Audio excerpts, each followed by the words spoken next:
Robert Davis, thank you for joining us today. Let's talk about hemp, and let's talk about perhaps an observation that's coming from the industry.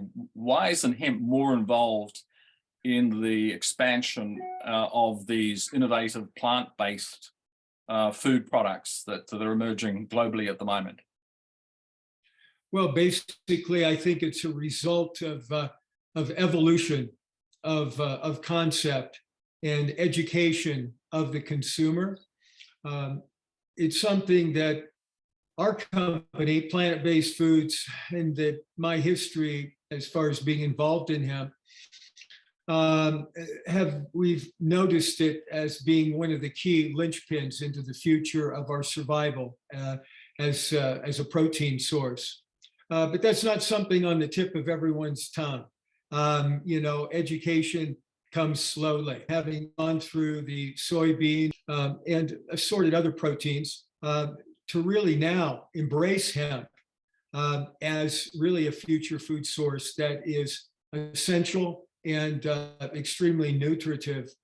So it's a slow process. I think our whole culture is struggling to find the right pathway, and hemp certainly supports a conscious pathway to feeding people into the present future. And it just doesn't happen overnight. I've been at this 40 years and started one of the early tofu companies back in 1979, developed the first tofu hot dog.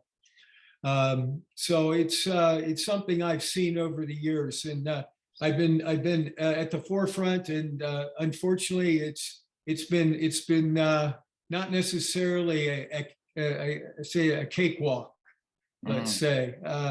We've struggled to introduce new ideas into a culture that is, I think, normally several years behind the cutting edge concepts. So we're pulling it along right now, but I think necessity will create, hopefully, an attuned interest in reference to the opportunity of really seizing this protein as a solution to where we're going and how we're going to get there. And our company is at the leading edge in offering as many verticals in the system as possible and presenting this as saying, this is, it's not ideal, but it's close to a panacea, and you can generate skincare products, building products, et cetera, and then the medicinal side. So it's a mana. I call it a mana for the planet, as mushrooms are also a mana for the planet. So this is the time of these products starting to reach their efflorescence. And companies like what we're doing, Plant-Based Foods, hopefully will shed a light on these opportunities, and more companies will start to adopt it as a key protein source. Yeah. And of course, that's one of the big issues at the moment, is what's going into these processed food products. The pea isolates and soy isolates and things are on everybody's tongue at the moment. But let me just talk about your products. You've got a range of products that your company is developing at the moment. But you were one of the pioneers for developing hemp-based milk and ice cream products. Are we looking at any of those sorts of products re-emerging basically in the marketplace to I guess, provide the consumer with another option outside of the traditional almond milks and oat milks and things like that? Ironically, we are launching the first plant-based ice cream line as we speak. So organic, we've got a full organic hemp ice cream program. We just premiered at Natural Foods Expo in Anaheim at the beginning of March. And we're working on a developmental program with Doler International in US on a state-of-the-art hemp milk right there. And we're moving into that whole section and sector because it's a natural for hemp. It makes a lot of sense. New Zealand is a hemp producer. And I understand it exports a lot of the seed stock to Canada.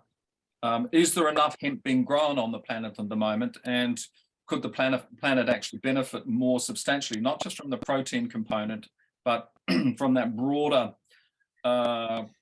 place of remediation, because I understand hemp is very, very good for working with areas that are affected by radioactivity, for instance.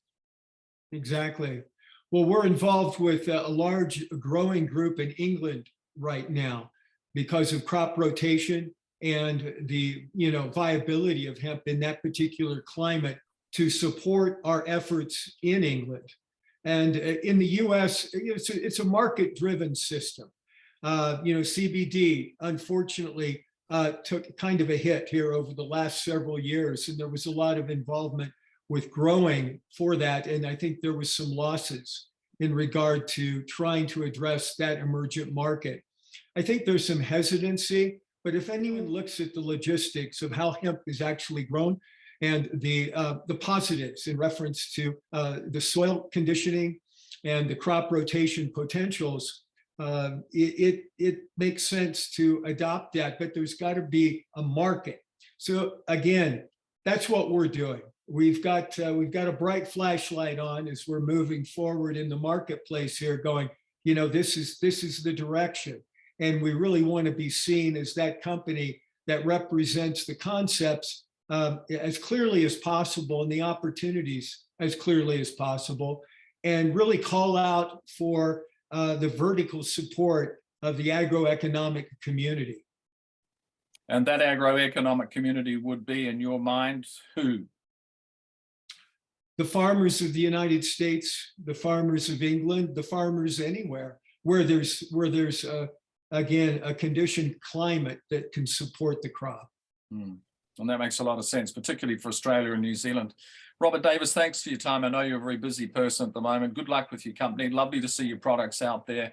And we look forward to seeing the release of the hemp milk product and ice cream, the organic products, on the global market in the very near future. Absolutely. We look forward to bringing them there. And I want to thank you for your efforts in New Zealand and kind of stepping up and championing this concept and being involved in the positive dissemination of information that is really timely and very important. So thank you. Thank you. All righty.